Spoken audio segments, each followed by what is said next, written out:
Sojoji sun samu nasarar yin laga-laga da 'yan bindiga inda suka musu lugudan wuta ta sama da ƙasa a jihar Neja.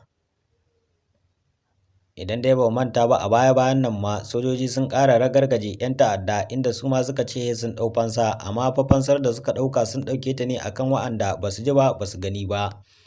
Masu sauraro, labarin da tashar Taskar Ji da Kunne ta samo labarin ne wanda sojojin sama suka yi arangama da wasu 'yan ta'adda inda suka yi laga-laga da su suka masa ruwan wuta ta sama da ƙasa. Ga dai labarin kamar haka.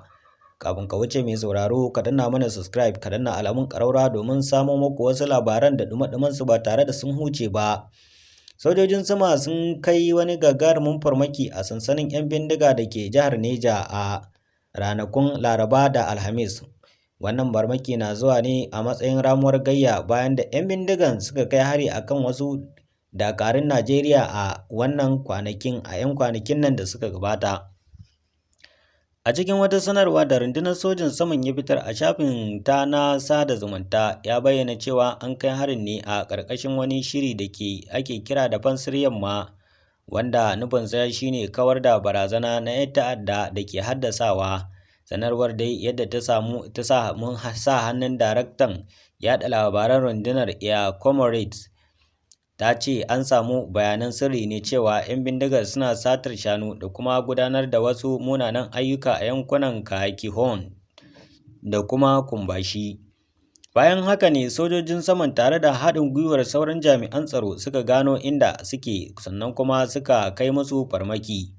Sanarwar dai ta ce an kai hare-haren ne nan take inda suka kashe 'yan fashin da dama da aka lalata kayayyaki da suke amfani da su sannan kuma aka hana su sake haduwa. A cikin makon da ya gabata, rahotanni sun nuna cewa 'yan bindigan sun kai wani mummunan hari ne a kan sansanin soji na jihar Neja inda suka kashe akalla jami'an tsaro na soji guda 17. Na rundunar sojin Najeriya ta ƙasa ta tabbatar da harin a wata sanarwa, amma bata faɗi adadin sojojin da suka mutu ba. Jihar Neja dai na ɗaya daga cikin jihohin da ake fama da matsanancin matsalar tsaro inda 'yan bindigar ke kai hare-hare, suna ƙone-ƙone na kayan mutane sannan suna hallaka mutane da dama, lamarin da ke hana zaman lafiya da kuma lalata harkokin tattalin arziki a yankin. Masu sauraro, a nan muka kawo muku ƙarshen wannan shiri namu na tsaro haƙƙin al'umma. Tashar Taskar Ji da Kunne ba ta ƙasa a gwiwa wajen ta shiga ta fita ta zakulo muku labari.